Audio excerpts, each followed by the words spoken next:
Hi, I'm Michael Stounmacher from Fort Knox's Barr Memorial Library. Today I'm talking with Dr. Marc Seifer.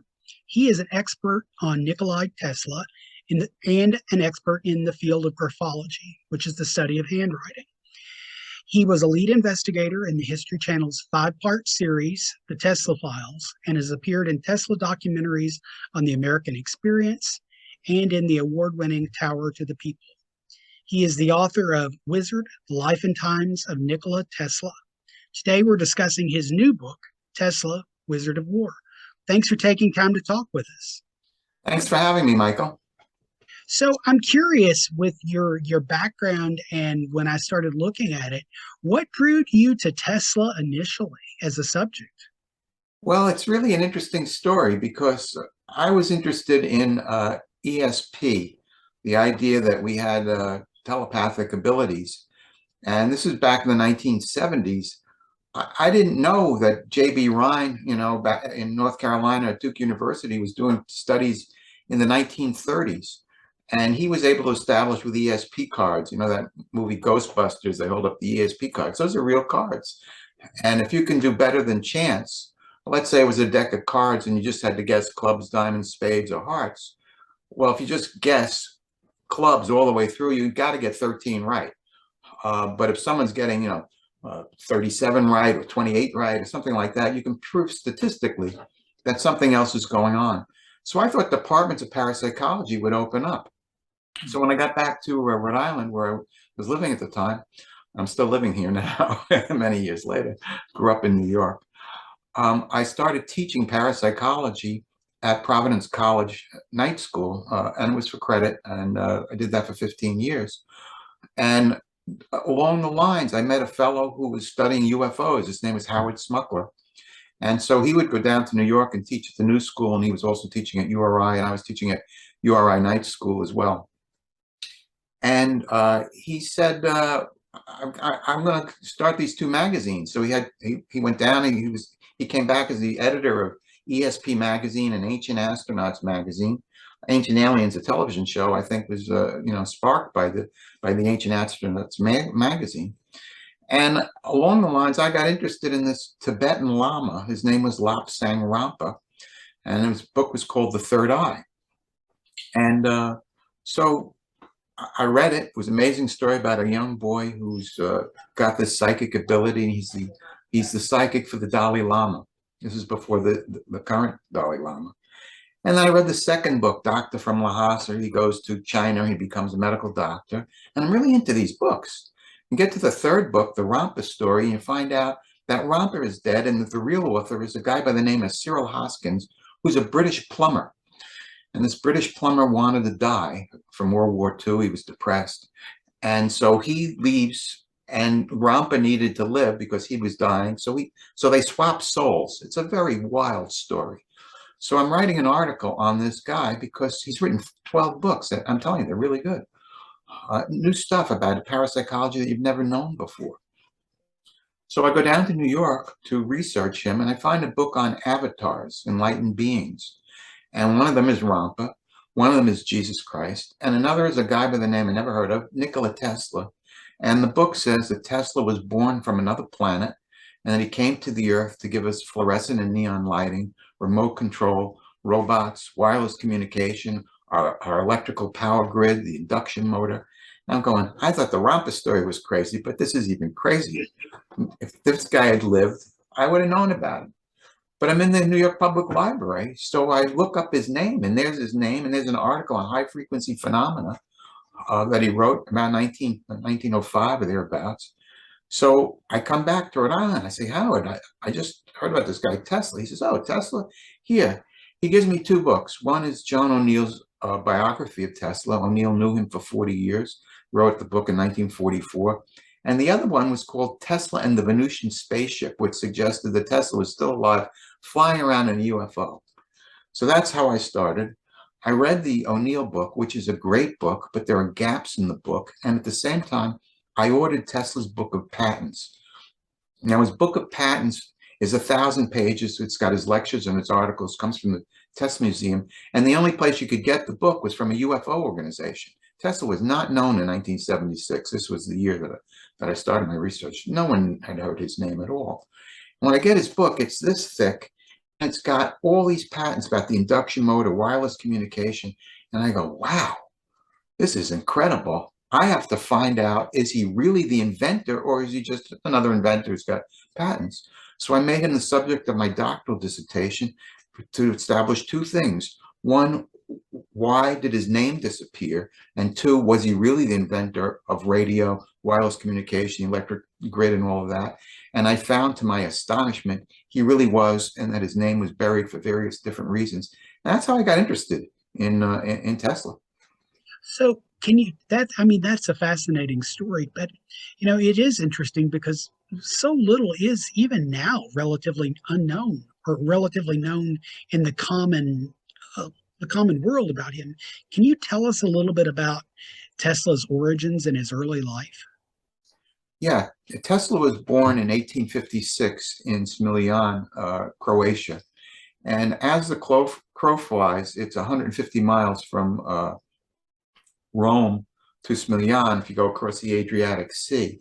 I've been there though. You go up these hills, way up into the mountains, and then you come back down. And he lives along a mountain, and there's a plain, and way off in the distance is the Dinaric Alps. So his house is against the hill. Now, I think most people know that in the 1990s, Yugoslavia, there was a huge civil war, and it was split into 7 countries. 100,000 people were killed. The reason why his house was against a hill, it's in the shadows, and next to the house is a church. And his father was a Greek Orthodox priest. So he grew up with a religious father, and his mother was related to the regional bishop. She was actually higher up on the hierarchy than his father, even though she was illiterate. But she was brilliant, and she was an inventor. But his father was very well read, and he was involved in the concept of Yugoslavia meaning all the Slavs, all the Slavic people would become one people. And that was the idea of Yugoslavia. Unfortunately, the animosities between the Croats and the Serbs and the Turks were too great, and it exploded. But that's where he grew up. He then went to school in college. He went to the University of Graz in Austria, which is kind of like the MIT of Austria. He was a brilliant mathematician, and then he went on to the University of Prague, and he studied with these mathematicians that he was so good he would stay after class. They would give him even more difficult subjects. But in one of his professors, his name is Professor Poschel in college, had showed him a motor at the day. And in those days, you could only send electricity about a mile, power dropping off over distance. But the reason was because electricity, by its nature, changes its direction of flow. So imagine a river and trying to make a water wheel going around and around. And if the river was going downstream, then upstream, then downstream and upstream, how do you make the water wheel go in one direction? That was the problem with electricity in those days. Electricity, by its nature, changes its direction, but they only took the downstream. And they created what's called a commutator, where you could jump, where was a little gap, and there were 2 wire brushes. So if the energy was going in this direction, it could jump the gap, and when it was going this direction, it couldn't jump the gap. So all the energy that's jumping the gap, that's what the commutator could do. But you lose 90% of the electricity. That's what the DC is, a direct current is. So Tesla says to Poschel, Professor Poschel, I think you can do away with that commutator. And Poschel says, how can you do away? It's changing directions at thousands of times a second. That's a perpetual motion scheme. You'll never be able to do that. And so Tesla instead spent the next 5 years figuring out how to do this, really struggling, spending 20 hours a day literally thinking about this. And he finally came up with what's called the rotating magnetic field. What he did was he took 2 currents out of phase with each other. And the end result was, because you time this thing, you can get the motor to go around in one direction. And that's what AC is. So the difference between AC and DC, with DC, you could only send energy about a mile, power dropping off over distance, and only for lighting homes. You couldn't run a refrigerator or a toaster or a vacuum cleaner.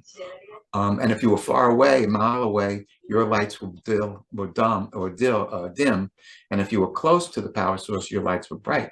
So if you want to do a hamlet in wherever you live, every mile or every 2 miles, you have to have a power station, and they're coal operated.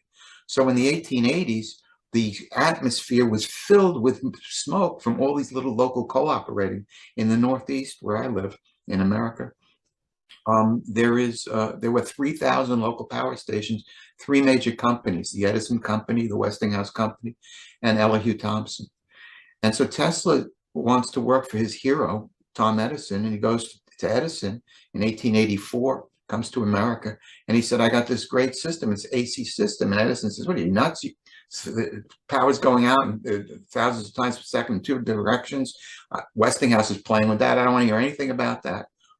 So Tesla says, "Well, let me at least fix your DC equipment." And Edison says, "If you can really do what you're saying you do, there's 50,000 bucks in it for you." So Tesla actually does it.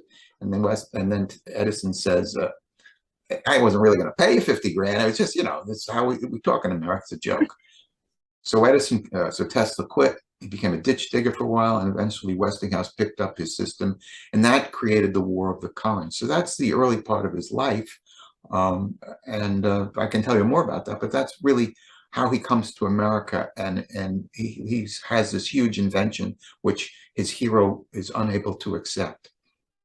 Well, it's really interesting because you had mentioned at the beginning of this the book with the thick book with the patents and the lectures, and he is such a profound figure, but he seems like he's been eclipsed by so many other inventors in the popular culture. One of the ones that I'm thinking of specifically is Marconi, who would be something of a rival to Tesla. Can you talk a little bit about the relationship that they may have had, if they had any sort of relationship?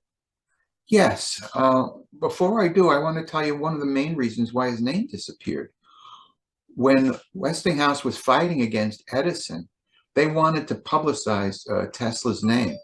So the Tesla induction motor and the Tesla AC polyphase system, electrical power transmission system, Westinghouse broadcasts it. It's called the Tesla Westinghouse AC polyphase system, the Tesla Westinghouse motor. Once they win the right to harness Niagara Falls, they removed Tesla's name, and it now becomes the Westinghouse motor. I grew up knowing the name Westinghouse, but it was a Tesla motor. So I think in terms of like the mouse, here's, I don't want to touch it. It might screw up this computer. But I know a mouse, but I don't know who invented the mouse. I know Steve Jobs, and I know Apple Computer.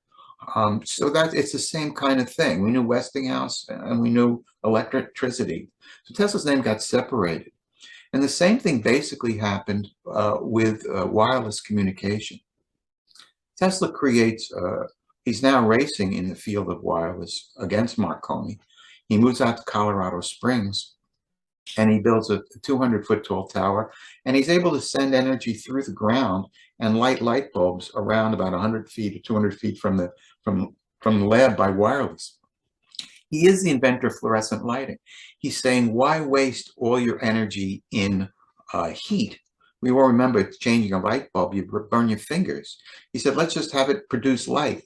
And I'm sure you remember back about 15 or 20 years, we got rid of all of Edison light bulbs, and we only use fluorescent lighting. Now LEDs have replaced fluorescent lighting.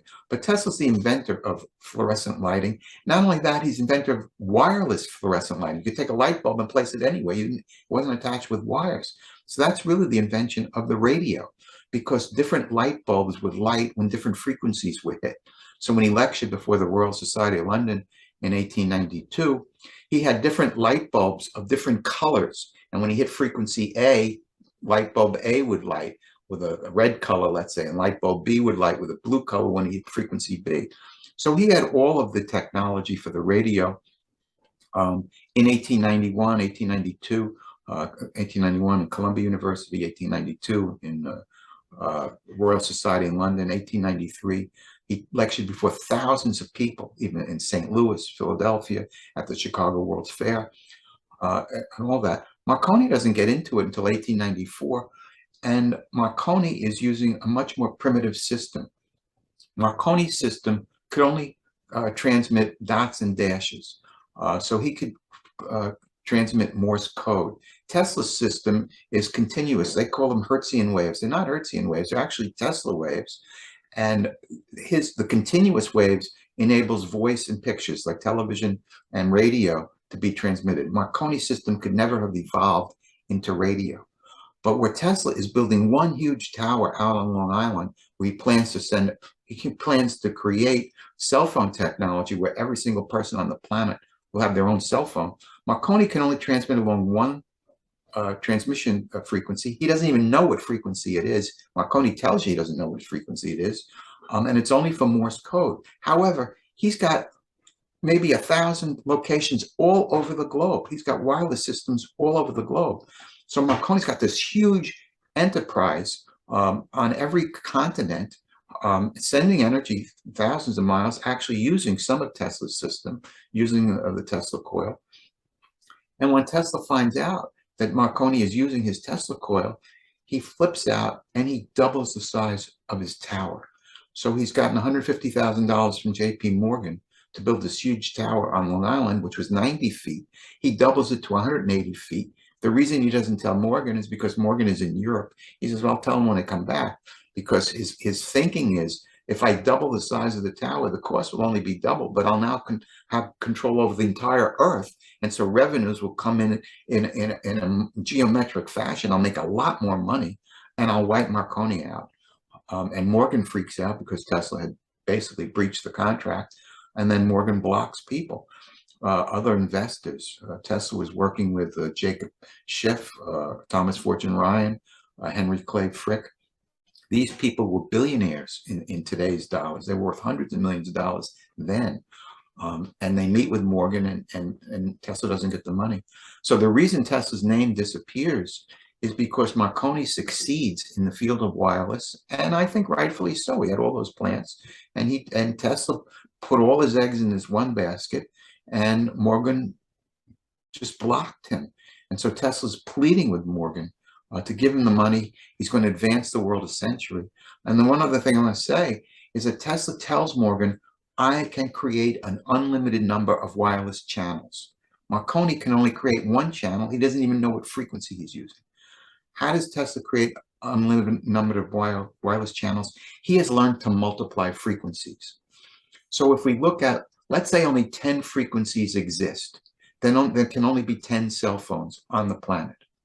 But if you multiply 10 times 10, you can have 100 cell phones. And if you use 3 frequencies, you can have 1,000. 10 times 10 times 10 is 1,000.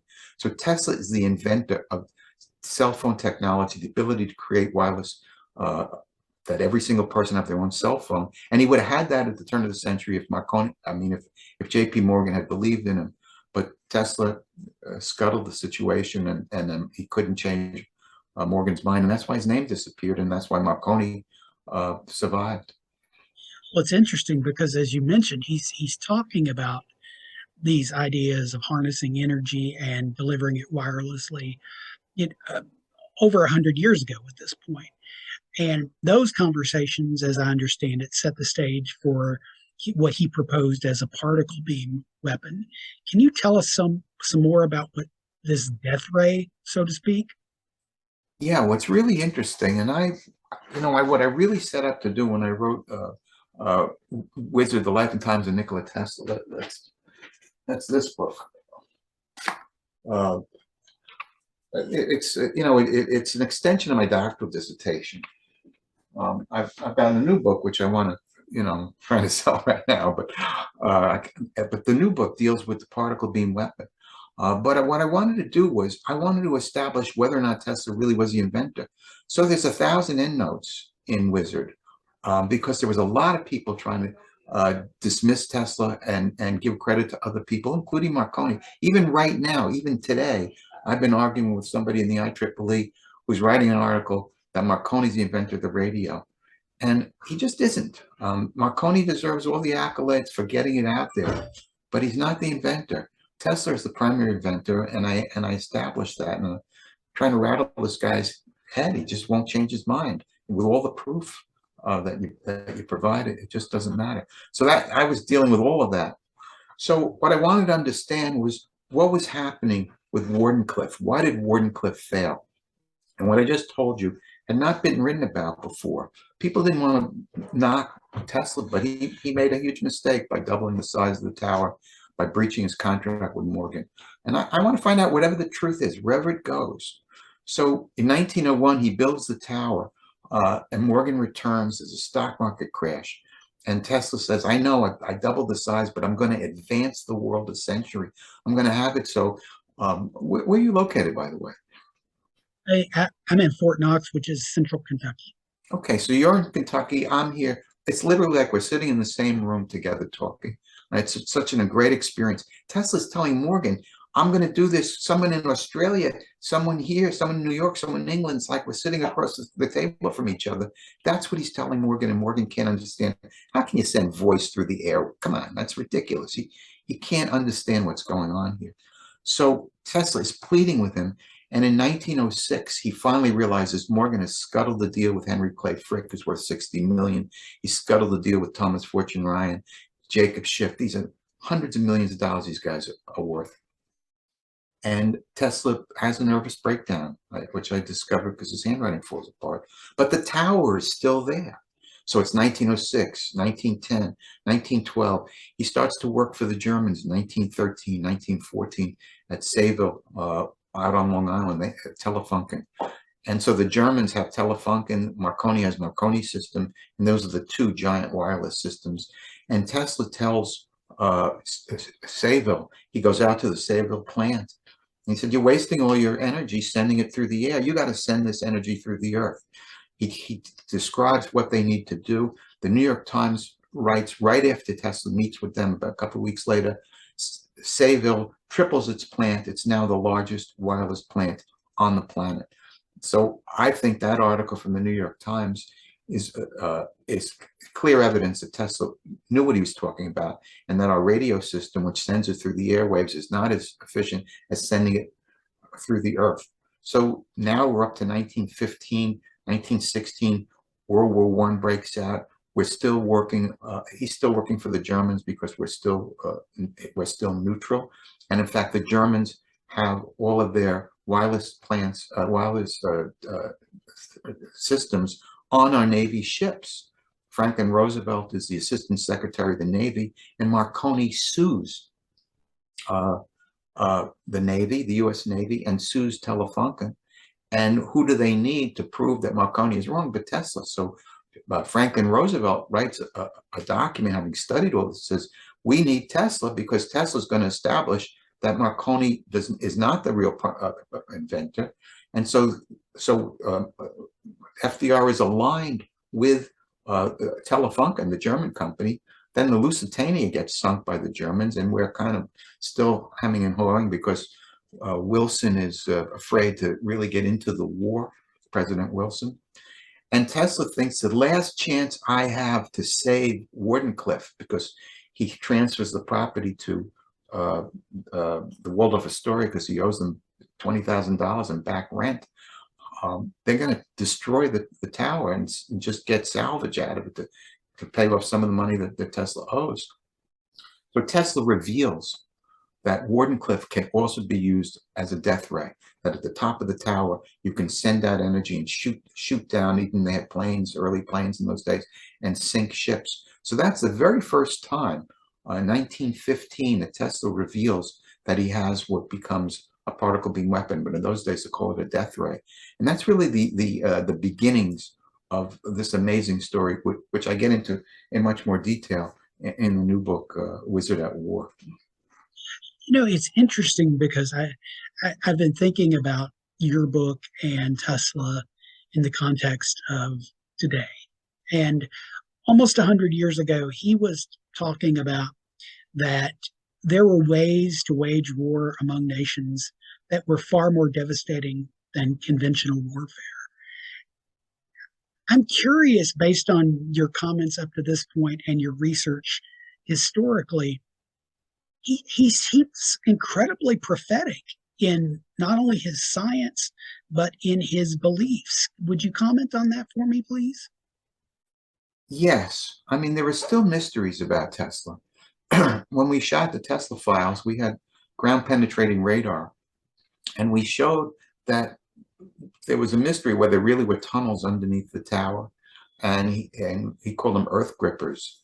And I had speculated in Wizard, the first book, that about 50 feet below the ground, that these earth grippers would spread out like spokes on a wheel. And another, Gary Peterson, another Tesla expert, thought that they went in one direction, 300 feet out in one direction, because Tesla talked about 300 feet of tubing. When we did the ground penetrating radar, we found out that they were spread out like spokes on a wheel, 50 feet below the ground. And he had 4 tunnels, 3 of them 100 feet long, 60 feet below the ground. And the question is, what are the point of these tunnels? And what are the point of these ground earth grippers? We still don't totally know. But one of the things that Tesla had was a global radar system. We know that there's, the US had a global radar system much later. He was monitoring the entire planet. He was also looking for metal, gold, copper. And so he had all these other things that he was doing.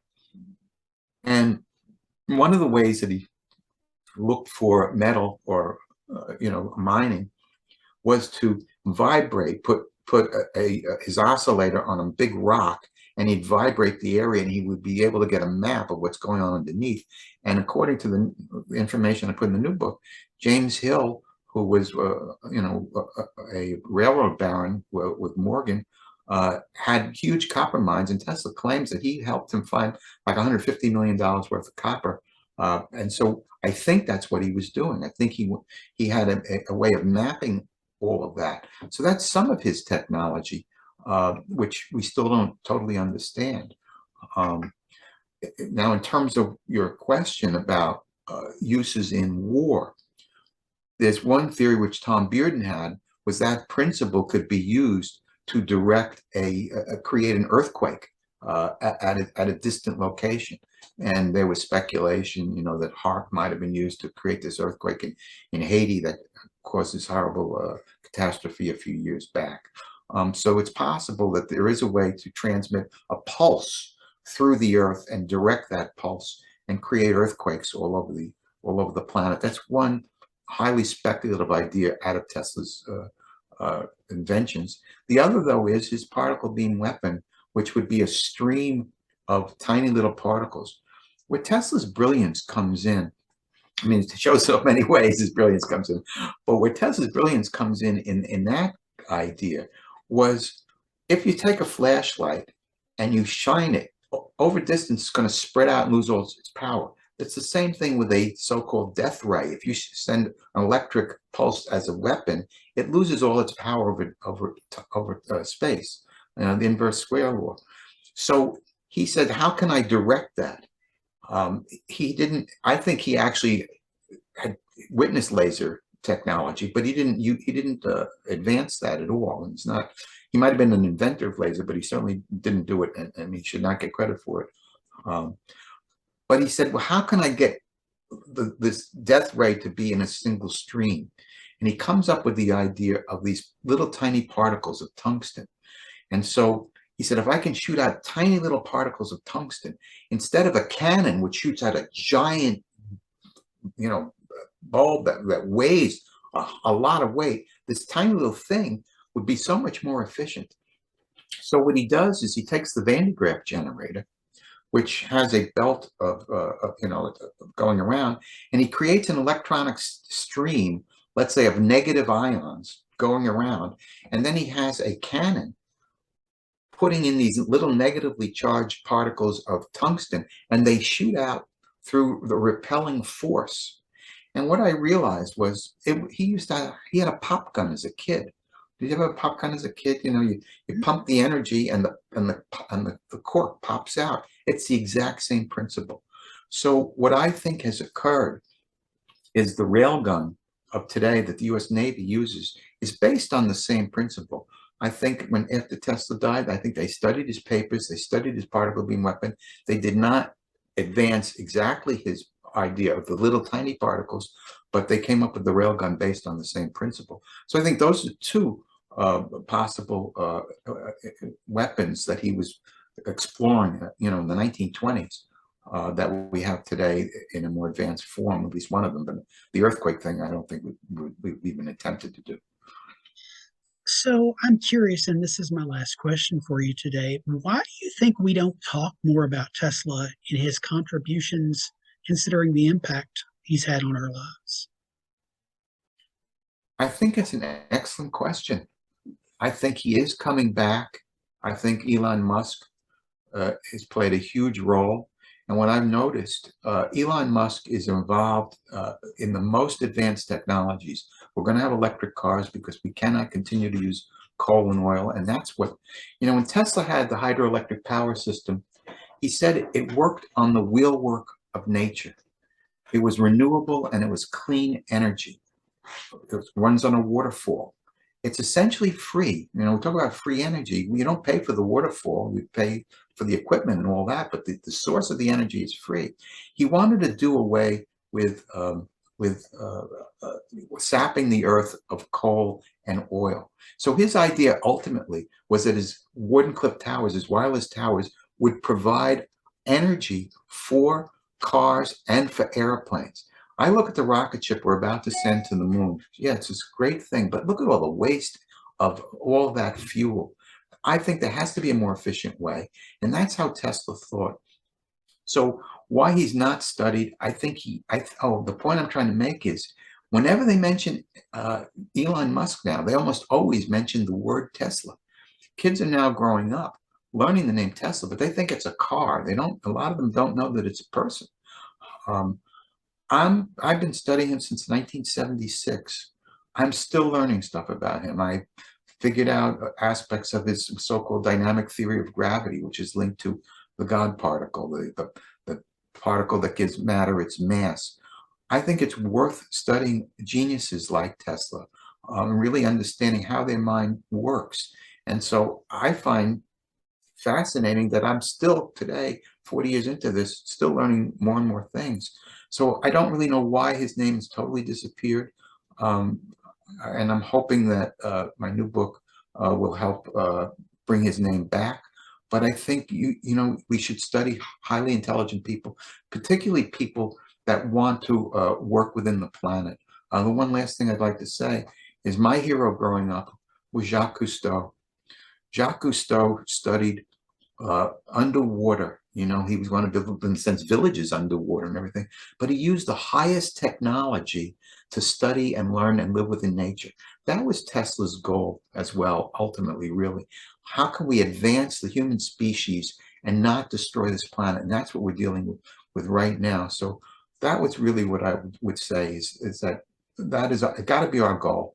And I think Tesla represents that goal. Well, I want to thank you for taking time to talk with us. We've been talking with Dr. Marc Seifer, who is the author of Tesla, Wizard at War. Thank you, Michael. Thank you very much. Thank you so much.